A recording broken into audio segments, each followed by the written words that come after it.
29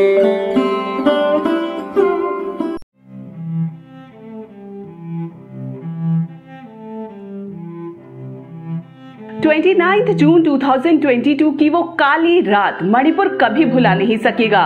north east के इस state को अपने जिन पहाड़ों पर गुमान था, वही पहाड़ ताश के पत्तों की तरह ढह गया और 80 से ज्यादा जवान और रेलवे मजदूर उस पहाड़ के नीचे दब गए। 50 से ज्यादा लोगों की जानें चली गई। पर क्या मणिपुर की हिस्ट्री का सबसे डिस्ट्रक्टिव लैंडस्लाइड कुदरत का कहर था या डेवलपमेंट की कीमत, जहां शायद इंसानों ने कोई चूक कर दी? नमस्कार, मैं आत्रेय विश्वास रॉय। ये वीडियो इसीलिए नहीं है कि हम किसी को कसूरवार बताएं या ये समझाएं कि डेवलपमेंट प्रोजेक्ट्स बंद हो जाने चाहिए, बल्कि कोशिश सिर्फ ये समझने की है कि डेवलपमेंट हो पर नेचर का ख्याल रखते हुए। और इसीलिए सबसे पहले ग्राउंड जीरो को जरा ध्यान से देखिए। ये टनल टुपुल यार्ड है जो मणिपुर की rail network Imphal Jiribam route का एक हिस्सा है। पहाड़ों को काटकर टनल तैयार है, पर इस टनल से सिर्फ कुछ 100 मीटर दूर पर ही एक पहाड़ खिसकी तो इस पूरे एरिया की लैंडस्केप बदल गई और दर्जनों जिंदगियां जमींदोज हो गईं। एक्चुअली मणिपुर के नोनी डिस्ट्रिक्ट में इस वक्त कई डेवलपमेंट प्रोजेक्ट्स चल रहे हैं। यहीं पर दुनिया का सबसे ऊंचा रेल पुल भी बन रहा है। रेल मैप पर मणिपुर का आना एक सपने के सच होने के जैसा है, जो स्टेट के विकास का इंपॉर्टेंट चैप्टर होगा। पर सवाल है कि क्या इन कंस्ट्रक्शन और रेल प्रोजेक्ट्स में वो प्रिकॉशंस लिए गए जो एक हिली एरिया में होने चाहिए थे? एक्सपर्ट्स का मानना है कि मणिपुर लैंडस्लाइड की पहली वजह पिछले कुछ दिनों की भारी बारिश है, पर रूट कॉज में रेल प्रोजेक्ट के लिए पहाड़ों को काटना और पहाड़ों पर स्लोप बनाना भी है। मणिपुर यूनिवर्सिटी के अर्थ साइंस डिपार्टमेंट के रिटायर्ड प्रोफेसर RAS कुशवाहा बताते हैं कि टनल, रेल प्रोजेक्ट्स वगैरह के लिए जो कंस्ट्रक्शन मेथड यूज की गई वो इस एरिया की जियोलॉजी के हिसाब से शायद मेल नहीं खाती है।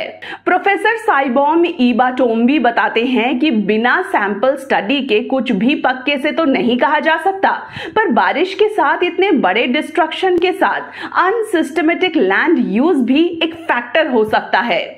कुछ एक्सपर्ट्स मानते हैं कि वर्टिकल स्लोप बनाने से पहाड़ अपनी जड़ों से कमजोर होता है और फिर कभी भी उसके खिसकने के चांसेस होते हैं।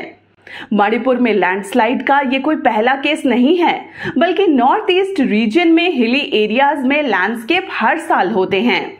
मणिपुर में पिछले कुछ सालों में 20 से ज्यादा लैंडस्लाइड हुए, जिसमें तमेंगलोंग डिस्ट्रिक्ट में 2018 का इंसिडेंट मैसिव माना जा रहा था, जिसमें 9 लोगों की जानें भी गई थीं। तब राज्यसभा में उस वक्त minister of state for environment doctor Mahesh Sharma ने यह बताया था कि मणिपुर में लैंडस्लाइड की बड़ी वजह स्लोप्स मॉडिफिकेशन, रोड चौड़ीकरण और कंस्ट्रक्शन मटेरियल के लिए पहाड़ों की कटाई है। पर अब हालात सुधरने की जगह और बिगड़े हैं।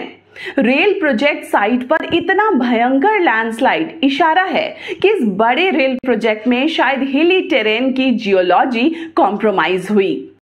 अब तो खुद स्टेट के CM N बीरेन सिंह भी मानते हैं कि इस घटना के बाद पूरे रेल प्रोजेक्ट को फिर से देखने की जरूरत है, जबकि नोनी डिस्ट्रिक्ट के लोकल्स ये मानते हैं कि प्रोजेक्ट के वक्त लोकल जियोग्राफी समझने में चूक हुई है।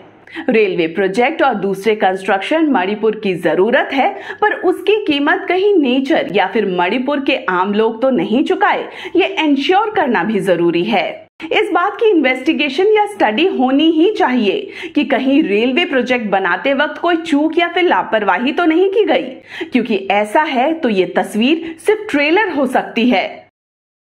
और बात सिर्फ एक स्टेट तक की नहीं है, क्योंकि तुपोल यार्ड के पास एक पहाड़ जब कब्रगाह बन गया तो उसके मातम की चीख मणिपुर के अलावा आसाम, त्रिपुरा से बिहार, UP तक सुनाई दी। रेलवे प्रोजेक्ट बने, पर प्रिकॉशन के साथ। ये वक्त की मांग है। नमस्कार।